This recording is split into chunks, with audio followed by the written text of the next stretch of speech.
ఎల్లారెడ్డిపేట మండలం సముద్రలింగాపూర్ తుర్కషి కాలనీకి చెందిన మహిళ మరణానికి కారణమైన ఆర్ఎంపీ జడ్జరి దేవేందర్ని అరెస్టు చేసి రిమాండ్కు తరలించడం జరిగిందని సిరిసిల్ల డీఎస్పీ ఒక ప్రకటనలో తెలిపారు.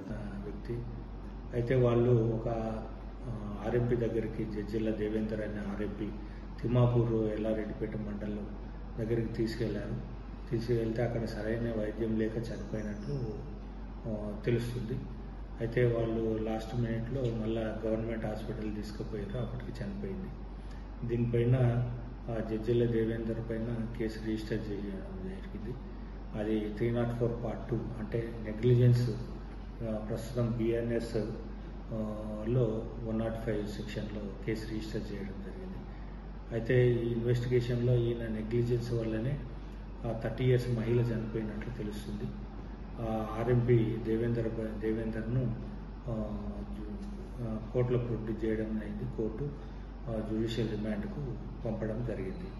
అయితే ఈ సిరిసిల్ల జిల్లా ప్రజలకు విజ్ఞప్తి ఏంటంటే, ఎవరైనా మీకు ఏదైనా వైద్యం అవసరమైతే గవర్నమెంట్ హాస్పిటల్స్కి వెళ్ళండి, క్వాలిఫైడ్ డాక్టర్స్ ఉంటారు, లేదా ప్రైవేట్ హాస్పిటల్లో క్వాలిఫైడ్ డాక్టర్స్ ఉన్న దగ్గరికి వెళ్తే మంచిదని విజ్ఞప్తి చేస్తున్నాం.